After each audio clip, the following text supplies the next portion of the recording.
Merci, Monsieur le Président. Monsieur le Président, chers collègues, Mesdames et Messieurs, je voudrais tout d'abord m'associer à ceux qui m'ont précédé pour féliciter la présidence slovaque, non seulement pour la qualité de son accueil, mais également pour les efforts déployés tout au long de l'année en vue de relever les nombreux défis auxquels l'OSCE est confrontée. La principauté de Monaco est convaincue de l'importance que revêt le multilatéralisme dans la recherche de solutions intégrées et durables dans un monde en pleine évolution. À ce titre, le rôle de l'OSCE est primordial pour la promotion d'un dialogue constructif entre les États et la défense des principes fondamentaux garantissant à nos populations leurs droits et libertés. Monsieur le Président, seule une diplomatie active et une coopération accrue entre États permettront de faire émerger des solutions pacifiques et légitimes face aux problématiques de notre temps. À ce titre, la dimension économique et environnementale de notre organisation doit être pleinement prise en compte afin de générer des opportunités de croissance et une répartition plus équitable de la prospérité.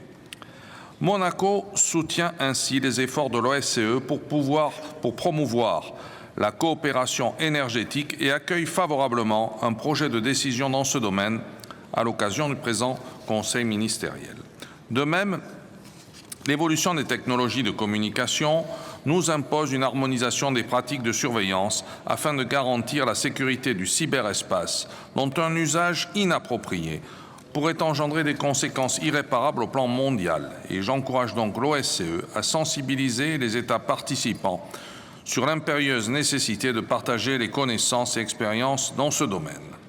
S'agissant des aspects environnementaux, la principauté de Monaco, située sur les bords de la Méditerranée, demeure résolument engagée envers ses partenaires méditerranéens.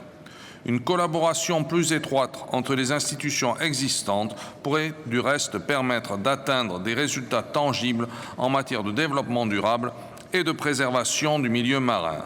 Je salue à ce titre le rapprochement entre l'OSCE et l'Union pour la Méditerranée, dont le secrétaire général était l'un des invités de la conférence d'octobre dernier à Tirana, laquelle marquait le 25e anniversaire du groupe de contact méditerranéen.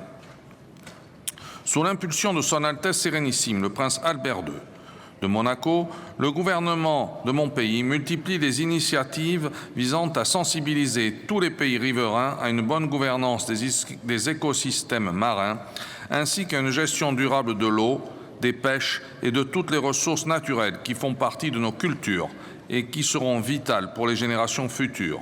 Nous encourageons l'OSCE à maintenir l'ensemble de ces questions, tant économiques qu'environnementales, parmi les priorités de l'organisation. Enfin, s'agissant de la dimension humaine, notre continent continue de connaître un phénomène migratoire inquiétant, spécialement dans la zone euro-méditerranéenne.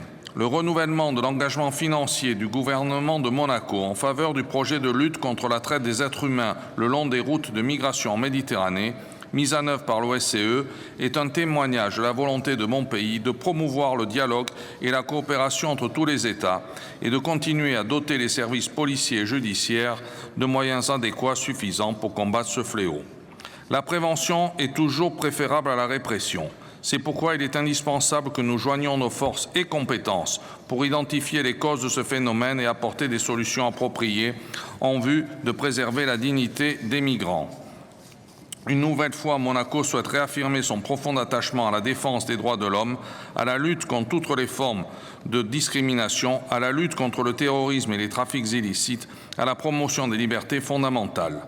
L'OSCE ne saurait à elle seule garantir l'application de ces principes qui demeurent avant tout du ressort de chacun des États participants. Avant de conclure, permettez-moi une nouvelle fois de remercier la présidence slovaque pour l'ensemble du travail réalisé cette année et d'exprimer mon soutien à la présidence albanaise qui s'apprête à prendre les rênes de notre organisation. Je vous remercie de votre attention.